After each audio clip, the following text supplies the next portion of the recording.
Hello, everyone. If you like what I'm doing here, please consider subscribing, liking, and commenting. It would really help the channel out quite a bit. Thank you very much. American Novels.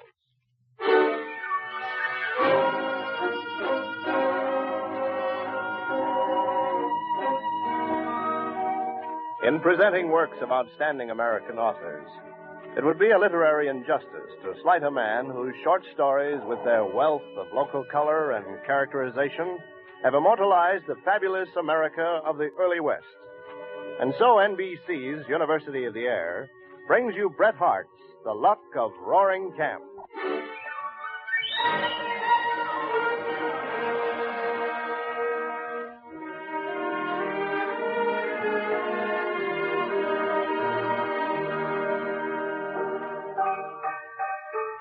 Boys, want any more drinks back there? No, go away. Can't you see we're playing? Oh, you're always doing that. Yeah? Maybe you don't like it. Maybe you'd like to raise an objection to our using your dirty little back room. Oh, now, Kid Tuck, I didn't mean no harm. Just forget I said anything. How about it, Kentuck? Hit me with two. What you trying to do? Give everybody else a look at him? Sandy? I'll stand pat. Stumpy? I'll keep these. Hey, look up. It's Kanaka Joe. Boston? Me three. Kanaka Joe just come into the bar room. French Pete's in there. Mm-hmm. They've been laying for each other. Looks like there might be a little trouble. Deuce is wild. No yellow dogging. 20. Joe and Pete are eyeing each other. Raise your 20. Yeah? I'll raise you 20. I check. I'm warning you, French Pete. I'll Joe's getting plenty riled. I'll raise you 30. I call you. Huh? I've got a full house. Straight. Flush. Four of a kind. Royal flush.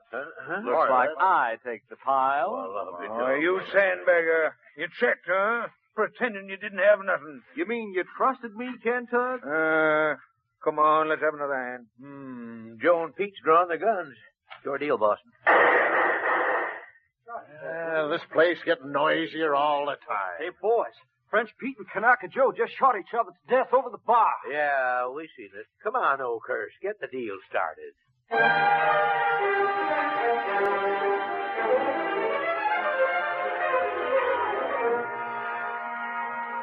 That was Roaring Camp up to 1850. A desperate, lawless band of some 100 men. I say until 1850, because in that year, on a certain day, there was, for once, a situation novel enough to draw the whole camp together. Even the gamblers left their tables. The men were collected before a rude cabin on the outer edge of the clearing. They'd been there for some time. Their conversation went something like this. I want $1,000 pot. Have any luck on your claim? Why, you're his shot. Pretty bad. No. Stumpy's been in an awful long time. How much longer you reckon we gotta wait? Well, we ain't been sitting around here more than an hour. Sometimes take days. Days. I ain't got that time to waste. Well, I reckon you don't have much say-so about how long it's going to take, Sandy. Maybe we shouldn't have sent Stumpy in now. Maybe he don't know as much about it as we thought he did. He sure knows as much as the rest of us. Most likely more. That's so. Ain't exactly in our line. Far be it from me to have a soft heart, boys, but I am human. I think he's kind of rough on Cherokee Sal. Sal's a pretty tough customer. All the same, being in her predicament, being the only woman in Roaring Camp, well, I just think it's kind of rough on her. Sure wish Stump'd at least stick his head out the door and tell us how things are going. Maybe some one of us ought to go in and see how things is progressing. Why, sure, Kentuck. Nobody's stopping you. You go right ahead. Me? Was your idea. I mean somebody else. Guess we'll just have to set it out, Kentuck. I, gentlemen, would not be averse to wagering 3 to 5 that Sal will get through with it. I wondered how long you'd hold out without making a bet, old curse. Well, I consider this a rare and golden opportunity for an honest game of chance. I'll take that bet, Oakhurst. Don't think Sal's got a chance. I say she has. $5 says so, too. You're on.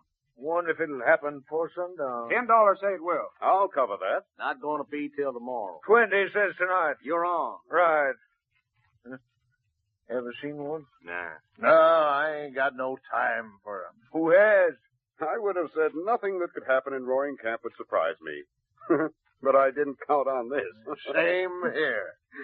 Come on, let's get some more bets going, gentlemen. There's still a lot of angles we haven't taken sides on yet. I'll bet you five. What's that? You hear what I did? Thought I did. Well, I'll be a horn-toed fool. Stumpy. It's a boy!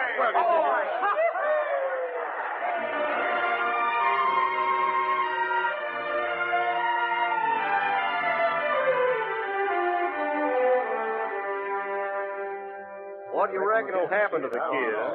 I wonder what's happening. Hey, that's Stumpy.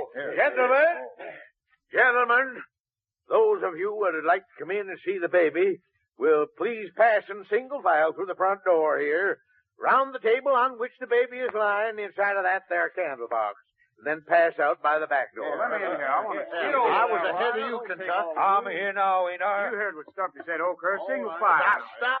I request that you kindly shut up. Yeah, shut up. Yeah. See, that's how we don't want to disturb the baby. Yeah. Now, them gentlemen as wishes to contribute something toward the orphan will find a hat handy here. Orphan. Yep. You mean Sal? Oh, I wasn't able to save her. I said it'd go hard with Sal. Let's get a peep at the kid. That him? Couldn't be two that ugly. Oh, ain't more'n got the color. It's a mighty small specimen. Ain't bigger than a derringer. Look at him, Kentucky. A body's got to bend over close to even make him out. Ain't been living more than an hour, and he's as wrinkled as an old man. Look at the darn little cuss. He's wrestling with my finger. Is it that, Kentucky? Wrestling with my finger. Say, Stumpy, Yeah? if Cherokee Sal's done passed out on us, what's the chances for the kid here living? I was wondering that myself. Baby's got to have food, and not the kind of chow we eat. Ain't no other woman with a new baby within 50 miles of here. Well, I done thought about that. It presents a problem, it does. But I thought maybe Jenny could substitute. Jenny? You mean that donkey? She just gave birth the other day. Mule milk? Well, I ain't never heard nothing was wrong with it. Ain't never heard nothing good about it neither. If you don't hanker after the idea, Boston, let you find out some other solution. Oh, I didn't mean no offense, Stumpy. Reckon there ain't any other solution but Jenny. Yeah, guess that settles it. Well, you've been mighty quiet, Kentucky. What do you got to say about it? He wrestled with my finger. The darn little cuss.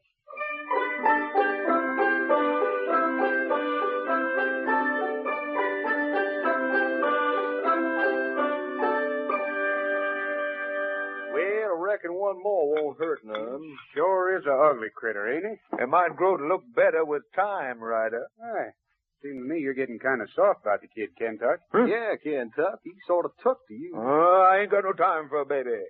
More trouble than there was. Yeah, that's so. Well, I've had enough for tonight. I think I'll turn in. Yeah, same here. It's 4 in the morning already.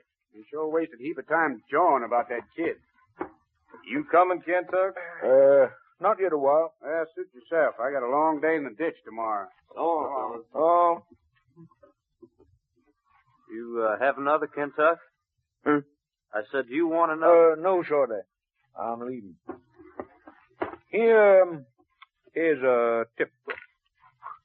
Well, thanks, Kentucky. Yeah, thanks. Don't mention it. Kind of feel like a celebration.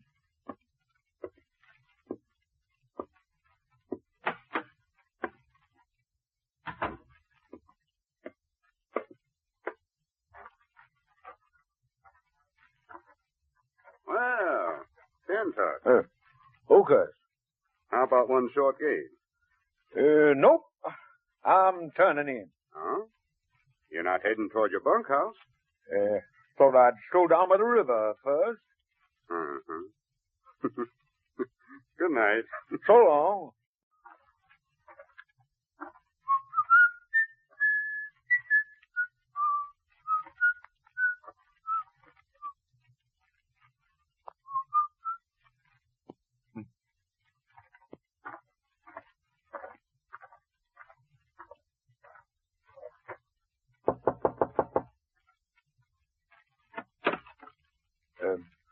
It's me, Stumpy. Kentucky. What you doing here? Yeah. How goes it, Stumpy, with the kid? All sorry. Nothing's up? Nothing. Mind if I step in and have a look? Shucks, no. Glad to come. Say, got some things to show you. Yeah? You shouldn't have slammed that door. Who, me? You done it. I never did. Well, no matter. Kid didn't bat an eye. Like I was fixing to say, I've been going over the contributions that the fellas made this afternoon. Yeah. Done pretty well by the kid. What you got? Here's a pile. Silver tobacco box. Navy revolver with silver mountain. Reckon he ain't gonna have use for that for a while. If he sticks around roaring long enough, it'll come in handy. Yeah. Look here. Ooh, fancy lady's handkerchief. And a diamond breastpin. Look at them jewels in it. And here's a ring just as swell. Golden spurs. Silver teaspoon. Some scissors. A lot of loose money. Must be close to $200 there. You reckon so? Well, look at this. That can't be your... 'Tis. Sure is. Now, how in tarnation did a Bible ever get into Roaring Camp?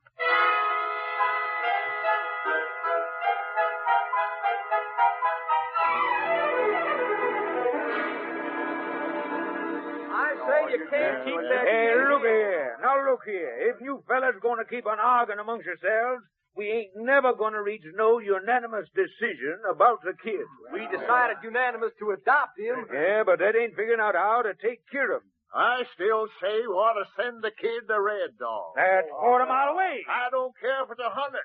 It's the nearest town where there's any women folks who could take care of the little coyote. No, sir, Sandy. He was born in Roaring Camp, and he belongs in Roaring Camp. Well, what about engaging a female nurse to come here and take care of him? Why, you know no woman in her right mind's coming to Roaring Camp to live.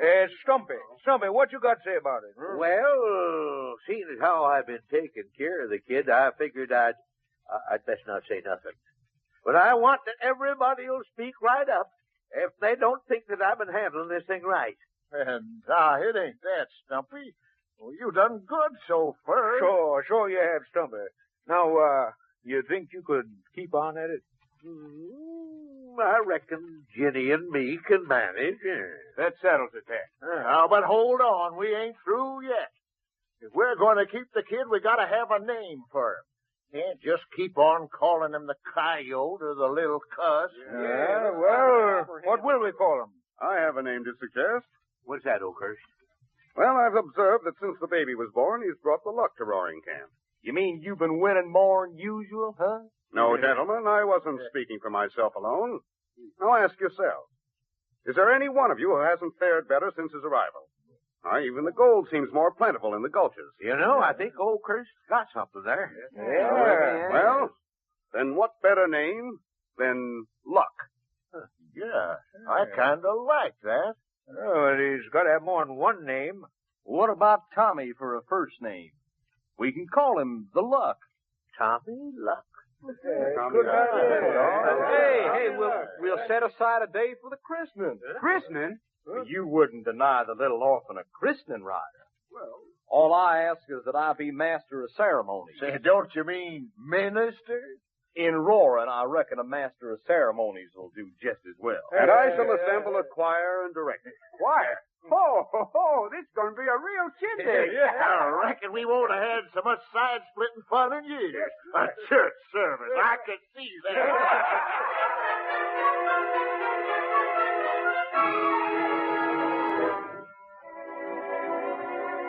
Much time was spent in Roaring preparing a burlesque of the church service. A mock altar was set up in a grove, and on the appointed day, a large procession marched into the ravine to the accompaniment of music, carrying banners. Boston, whose humorous brain had contrived the satire, stepped up to the altar on which the baby had been placed. But just then, a strange thing happened. Stumpy got up before the crowd and pushed Boston aside. A strange thing, or was it? Boys, boys, tain't exactly my style to spile fun, but it strikes me that this here thing ain't on the square. What you mean, Stumpy? Well, we're just making a laughing stock of this service. Was that the idea? Yeah, I reckon so, yes. I agreed to it myself at first, but after thinking it over, well, it seems like playing a pretty low trick on this here baby to ring in fun on him that he ain't going to understand. Now, just because we ain't never been what you might call religious men, I don't see that gives us no call to inflict it on this here innocent kid. Stumpy, you said a gol dang mouth. I agree. Well, much as I hate to see a joke wasted, I'll go along. Reckon it was carrying things a bit too far. Yeah, but wait up. Wait up now. We're here for a christening, and we'll have a christening. Here, let me pick up the baby.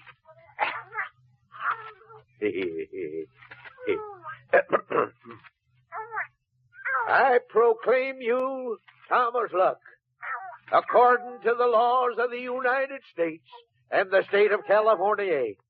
So help me God. Amen. Yeah, that's right, Boston. Amen. Amen.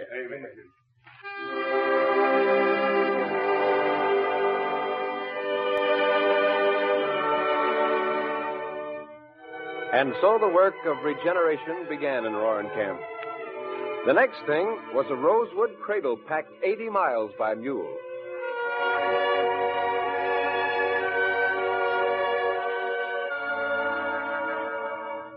This cradle sort of killed the rest of Luck's cabin. Huh, Kentucky? Yeah, you're right, Stumpy. We better get all new furniture for it. And whitewash the cabin, too. We got to get a lot of clothes for the Luck.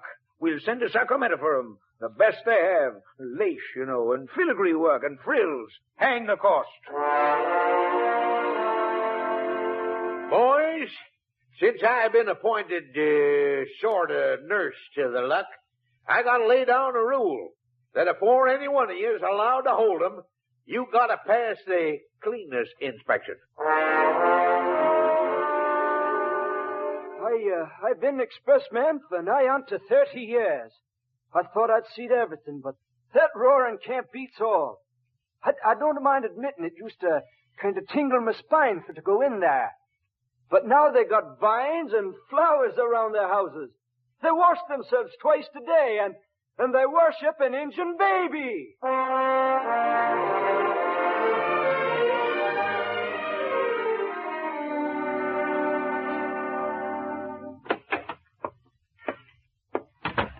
Well, who be you, stranger? What you talking about, Boston? Oh, it's you, Kentuck. Yeah. I still have a hard time recognizing you since you took to shaving every day. And with them clean fingernails and boiled shirts, you're getting to be a regular dude. Don't see why you got cause to talk. You're as shiny as a racehorse. Well, I just... Stumpy, all right for me to hold the Luck? Yeah, Kentucky, yeah, you pass inspection. Good. Look at him looking at me. Swear I think he knows me. He ought to be talking soon, don't you think? He ain't nigh to 6 months yet, Kentucky. Well, if he could talk, he'd have a heap to say.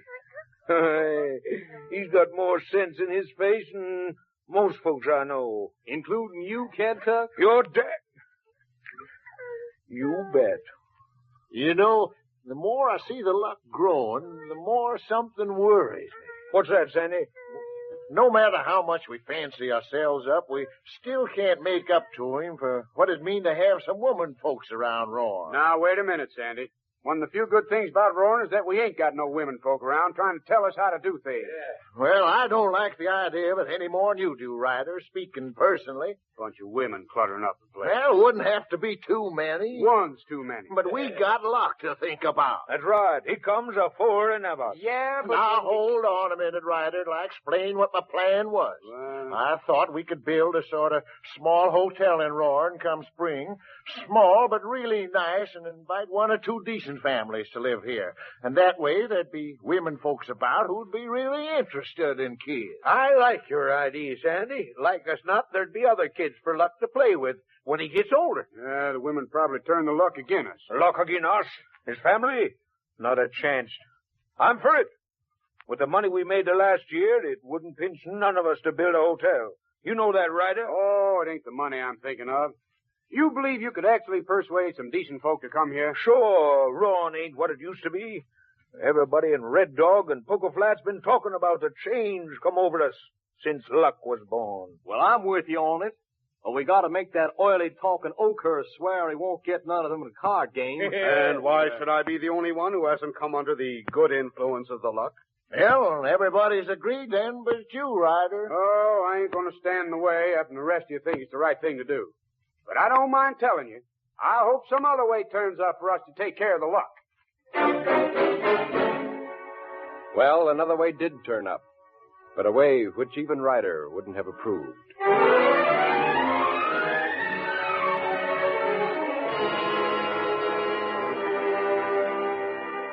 The winter of 1851 will long be remembered in the foothills of the Sierras. The snow lay deep in the peaks, and every mountain creek became a river, every river a lake, every gorge and gulch was transformed into a tumultuous watercourse that descended the hillside, tearing down giant trees and scattering its drifts and debris along the plain. And one night... Kentuck, wake up. Wake up, man. Can't you let a tired body sleep? Wake up, I tell you, something funny is going on outside. Oh, you're dreaming. I'm not dreaming, Kentuck. Wake up and listen for yourself.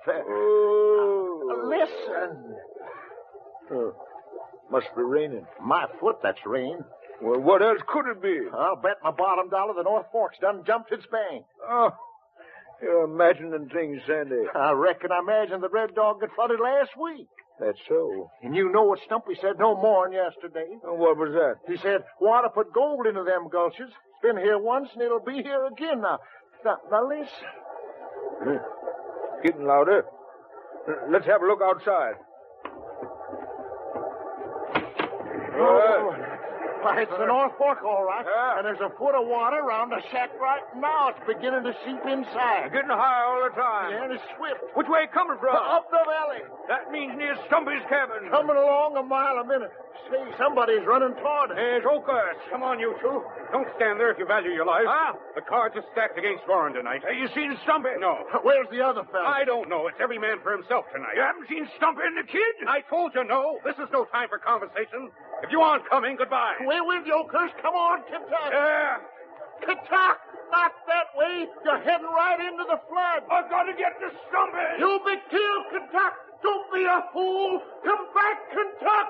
Come back, Kentuck.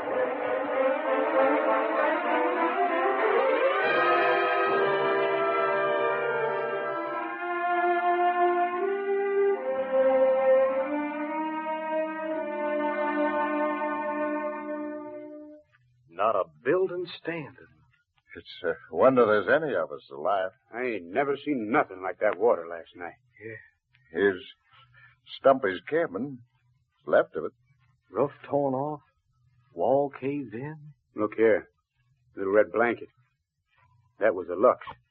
Seems like you could at least find a trace of them, even if there was. Maybe they got out in time. Maybe. Stump's cabin was right in the path of the crest, being so near the river here. Now, here comes Oakhurst. Morning, gentlemen. Some of us has just been on a searching party. Find anything?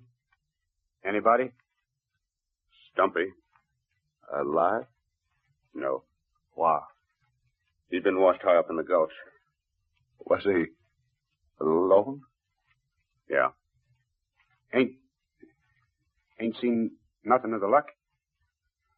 Not a sign. And they say, while there's life, there's hope. Uh-huh.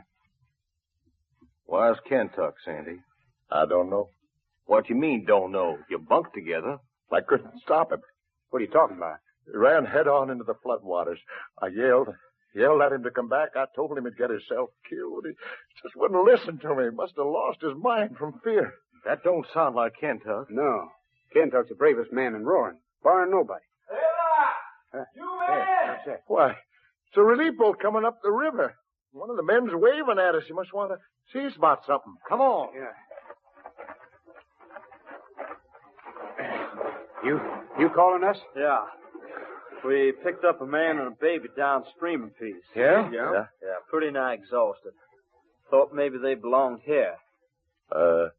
Baby? Yeah, that's right. Here they are. Tuck and the kid. Look how Kentuck's holding him. Kentuck afraid? There's your answer. He wasn't afraid. They went back for the kid. Kentuck's still breathing a little. But Luck. The Luck is dead. Oh, look. Kentuck's opening his eyes. He sees us. Kentuck? Hello, boys. Do you say he's... Yeah, Kentuck, he is. It warn't your fault. How do you think I'm doing? And no sandbagging, Boston? I'll play it straight, Kentuck. You're dying, too. Dying. Yeah, that's right. He's taken me with him. You tell the boys. I got the Luck with me now.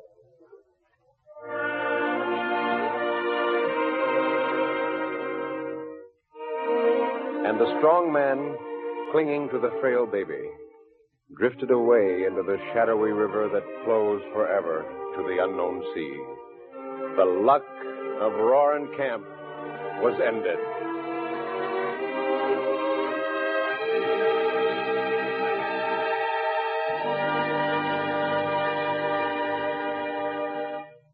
The Luck of Roaring Camp is an example of the colorful stories written by Bret Harte, one of the finest of America's tellers of tales, as brought to you each week by the NBC University of the Air. Next week, American Novels will present Ramona, the romantic novel of early days in California by Helen Hunt Jackson. But the hour will be changed. Consult your newspaper for the new time. Many American novels of the 1947 summer series are included in the useful handbook of the World's Great Novels, which you may obtain by sending 25 cents to World's Great Novels, Post Office Box 30, Station J, New York 27, New York. That's Post Office Box 30, Station J, New York 27.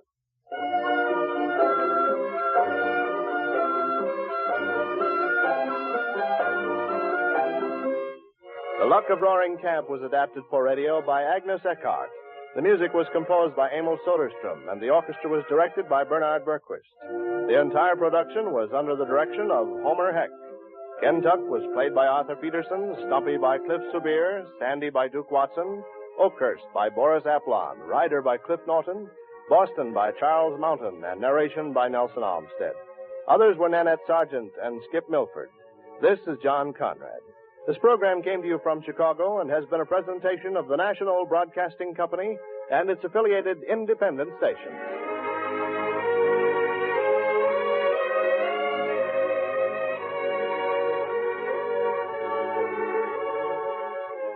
Help a group or individual in Europe by sending a CARE food package abroad. $10 guarantees delivery of a 21.5-pound food package, and $4 delivers a 25-pound package of flour or 10 pounds of lard. Send your money with your name and address, plus the name and address of the recipient to CARE, C-A-R-E, New York, or to CARE, 189 West Madison Street, Chicago, Illinois. This is NBC, the National Broadcasting Company.